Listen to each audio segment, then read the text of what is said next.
với ní sôm bạc July sáng thì sôm đi bằng anh ạ REIEK lắm ạ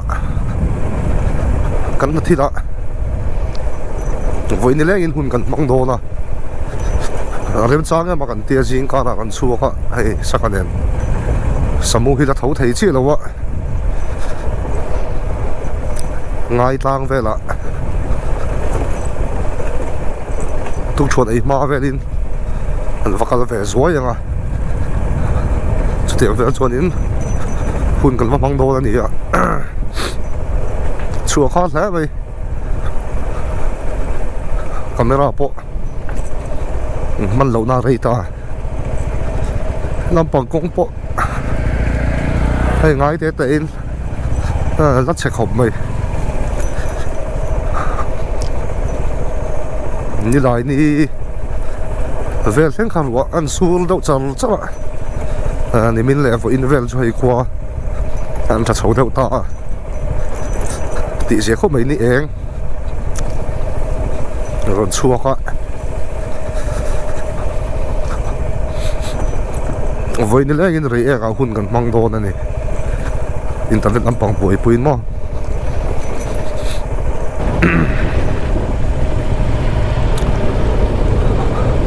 Ngai Tlang ha alon chau na step về lần xia mà lá khop mai tụi lai rồi cả lui mai sân đây ăn video play cái chú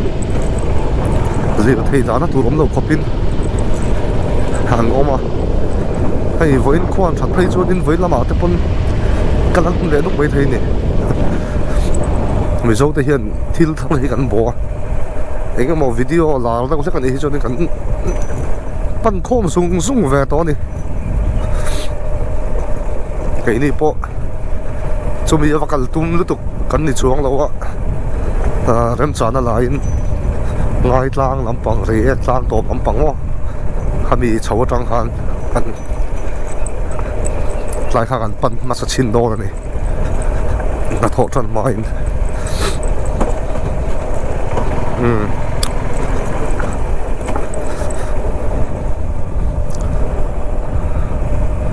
tụi này rồi YouTube lắm bằng anh nó strict thà là monetize chung sang về là YouTube partner program YPP anh chị mấy in đàn thằng nó xia mà có lại đi số bao trang mình trần tủ lên em video in ăn tầm nó tục thế re-upload anh chị ăn xí mà không đi song về thấy nó tủ hiện in anh monetize đàn cũng ạ anh feel lệ rồi đâu đó thì anh view like tầm đi ngót ai cho anh video original ni em mà đi lang ai ni em hay re-upload anh nghe recap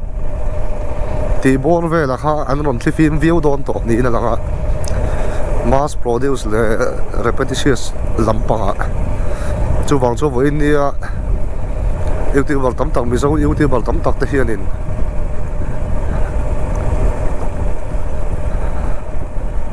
anh content tập on thang nual chung ai đó này lâu anh tụm non xuân mình không à cho nên vlog truyền hậu anh tí thế một tập vlog còn anh tí thế lệ mà nia chỉ chua cả video và xem truyền tới chú hòm non xuống đâu mà rồi chú mi video upload sa mi là record to sa chú biết mang video đang lâu xem mo AI generator mang video và xem tí về khác monetize na man tlang tu to don en nuam ma se an strict view to don ni na langa news sama chiu tur tamanga cái đi thì chu eng ma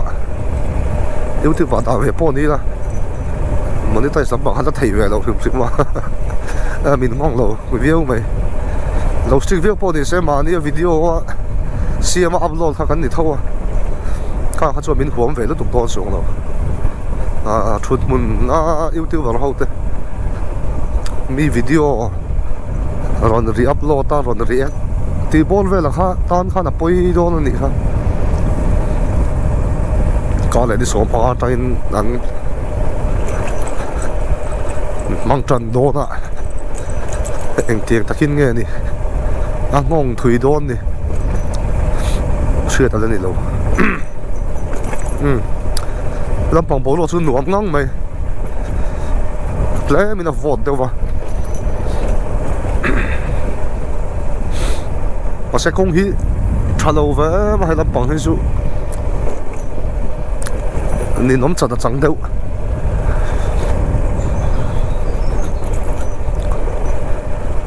REIEK hi chu hel tuk lo wa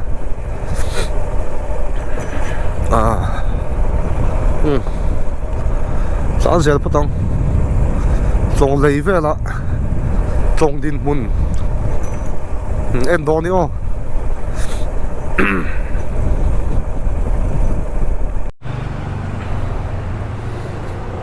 tlong kan thlenga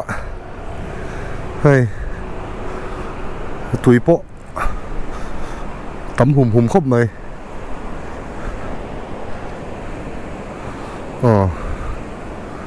ăn nụt po lần nu ẻ ta bằng thì thiệt lại xin lòng ô chúa gắn sầu bằng ấy yên à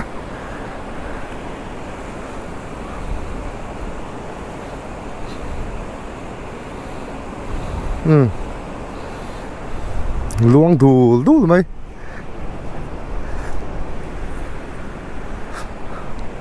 gắn sầu bằng á Ngai Tlang palang tu na dar sari da chan ven ya sa tu tuk to lo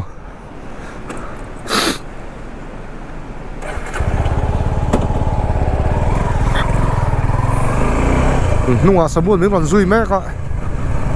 ma saka tlan to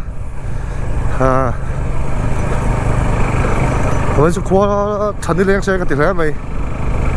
anh nào tụi thì pon lắm mà chết na ni vàng in rồi số cho nên anh mặc thì thầy đâu biết ngăn ôm lẹ đừng có đòn xì à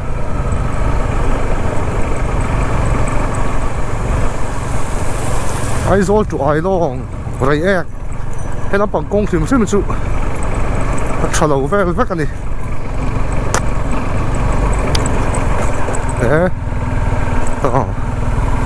lấy là đấy thiên cũng hẳn trụ thì về có mù rồi đó thầm này lại một là thằng làm cốp này nên đi chung về là giàn nền chung nền cho là vin sur bur ang chung đi chung lâu na là răng ang khan ang oma lung lấy thế riết à đây là muốn sống sống à con nó vàng á bùi nó hẳn to cả hẳn chắc là thấy lâu á hẳn ôm khó ôm nuốt à ai rồi biết tất khi chú ăn vàng này ăn răng mà đi rùa su là hết chuan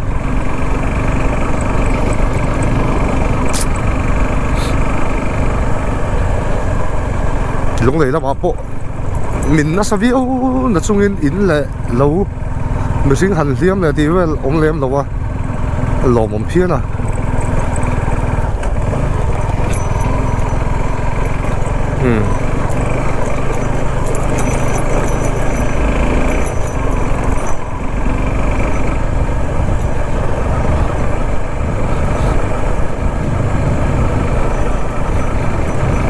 phải cái nung lẹ mà hi à bây giờ cái thang về đâu chung ai tổ này à mà lắm bằng về viêu tổ mấy cùng khát xuống về tổ gặp mong ạ Apollo này hết khóc này gần xua nó sẽ đâu bộ ạ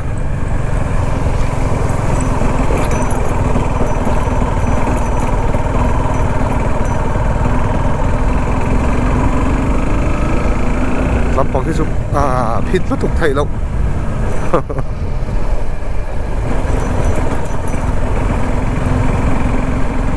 yêu tiêu phát ăn sôi khá đi á chính khán cái này hậu bố hi cả ngăn măng trong cái chầu về đâu à video tới lại ấy không mà hẳn đạo thật năng hiện cần măng trong cái về đâu to tụi tao mới tập cần upload về lấy á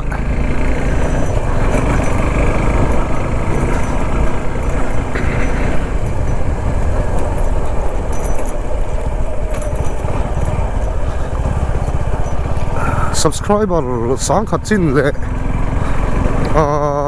anh rây zong dar kar sang thum tin tur chuanin monetize tura tin tur chuanin la hau tak ve don khop mai ma lo chu sum le pai bei sei han dil thua kan ni lem no deuh boka chu ti chung chuan subscriber te viewers te lo pun ve lo hi chuan mani hi lo phur om ve thina a ru tak hi chuan ri ru wa than hem ngai hi chu lo na ve ang reng thau zel ma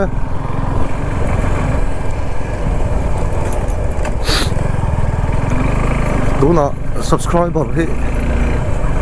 zakwa le somnga vel kan nei ve to mak ve khop mai lo mom ve tak chu de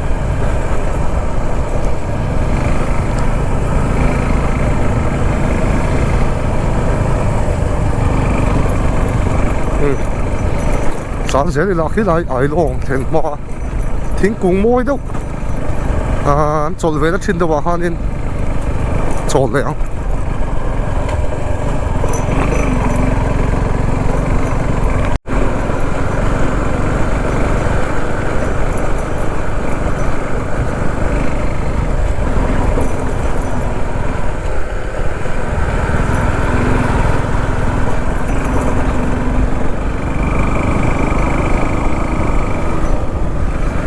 saka hi helmet boron khum lo va thalo khop mai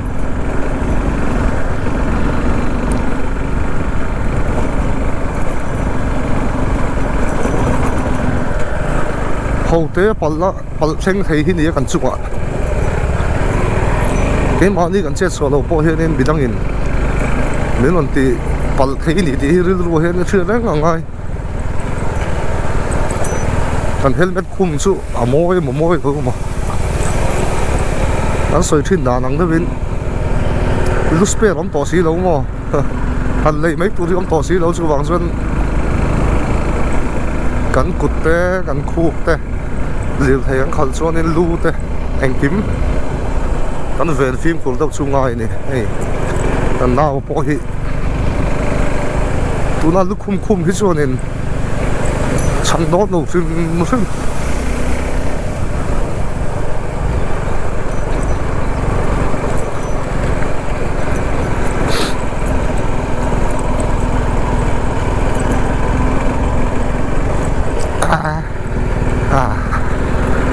hẳn chế đẹp và vói bốn thầu cầm sách sâu trớp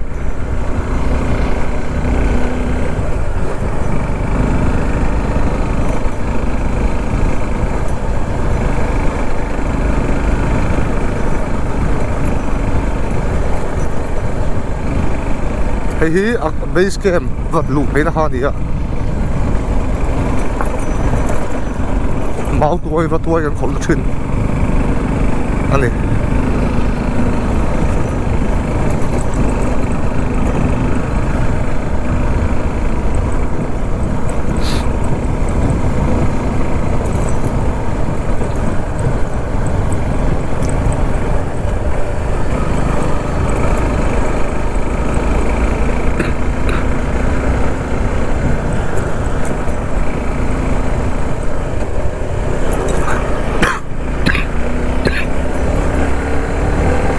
ai về xuân nó ăn nặng thế mấy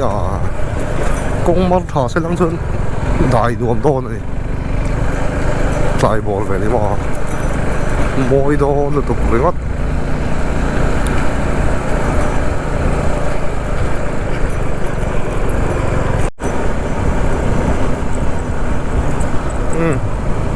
vai bốn phù tôi tấm ngang mày hay môi tục chén đùa em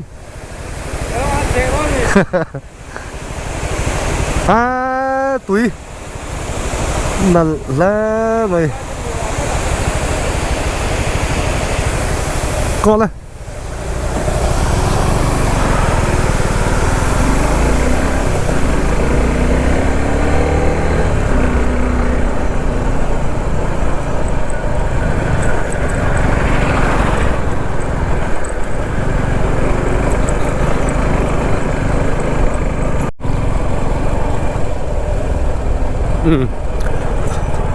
REIEK kan theng ta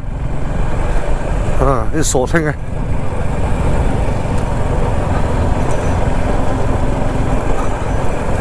REIEK ko chung hi fai ni nuam ani ama hetiang kong ni lo kong an duma an mam that phei ka chuanin khua kha moi to pamo tuna chuanin hei kong che he ti bal ke do ni mai ti bal deuh hei khua hi tam ani o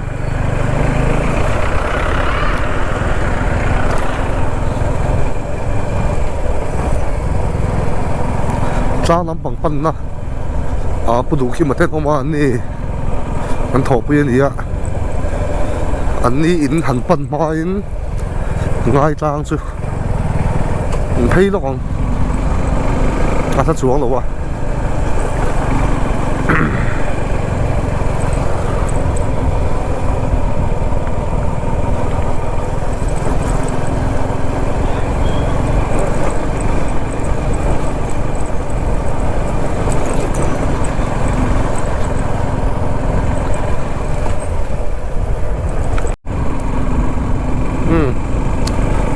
lại hi ngai tlang an ti khan ya lar deuh kha tu la chuanin hei la re khop mai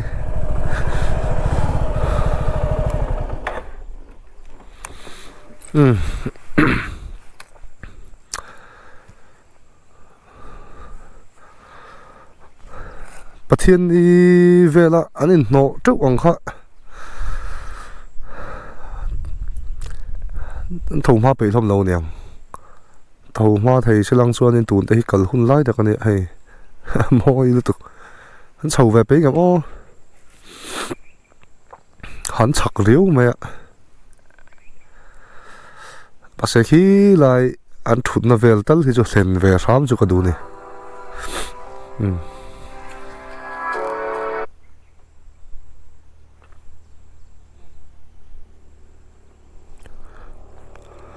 Oh, hello. Imo heta rongro da changkhan nya mo. Oh. Wi fi hi twin trangin apat ni la. Ni englo ni zat na han daw na mo. Asal val vai laman khoya nga. Rei lu tuk lawang. Ole. Ole. Ne tro. Pathian ni de khan hetla ya anh chứ bây giờ các phone nó xấu à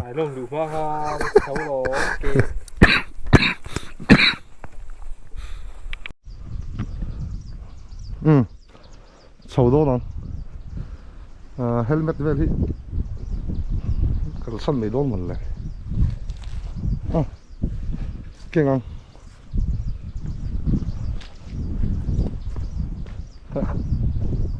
khải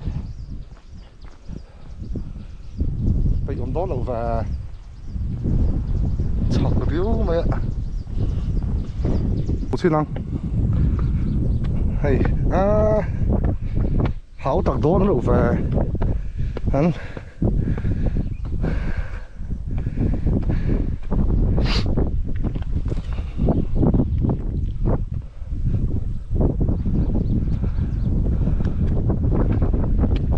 làm bầu lót tại sân đồ phiên mày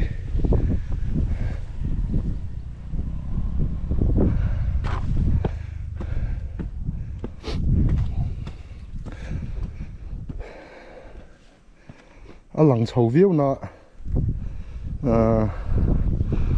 ri nai tak chuanin a step hin ti zala ha sa tuk lo khi lại a thut về đâu na hin then huna on leng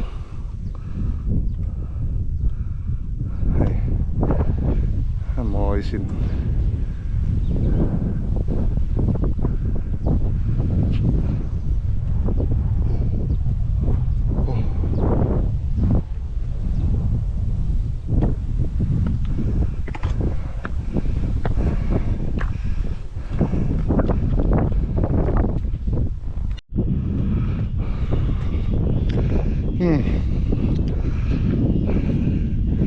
theng sầu ta hạ thác phiên vậy sao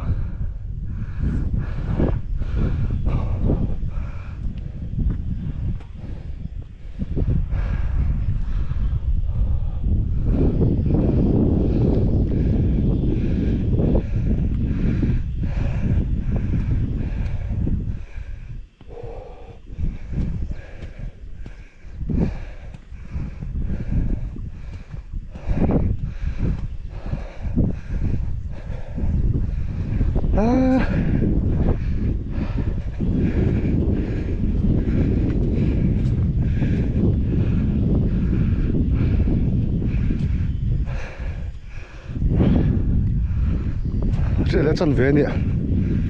屁来听草头做呢，来了都不了。咪那最多的干那些啊，现他了rồi啊，就叻嘛嘿，應該咪你播落去，我們叻飄傳。嘿，ngay một khúc này chó lúc à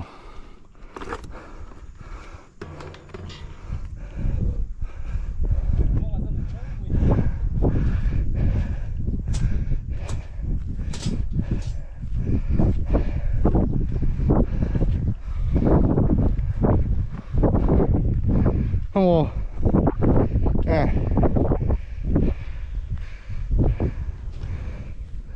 hiện mà ở video mình cần capture đó này là hơi chín được ha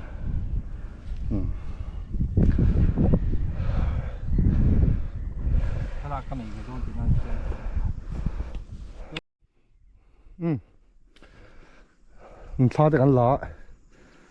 nuông khóc mày tu mất lắm lâu à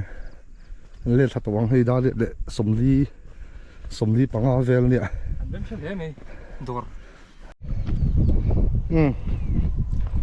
lên thale to đó na tí giống hắn thì mấy rồi sẽ Ngai Tlang cần là chỗ rem sáng không mấy tu kinh chun lắm mà anh thầu con REIEK khó chun à internet làm bằng bồi pin kalau về tao râu cần tiết thì hiện nên riêng cả là Ngai Tlang kalau về rất là này rem sáng không mấy thuyền à dưới này họ thác phiên mấy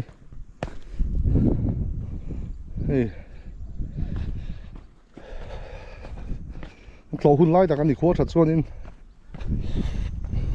cái ngày rồi số vé lắm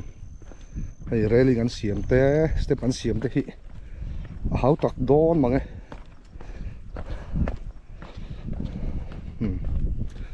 tí trong hành thì mấy lỗ sẽ hồ đồ tập bọn hong sầu lệ chân ta phốt lại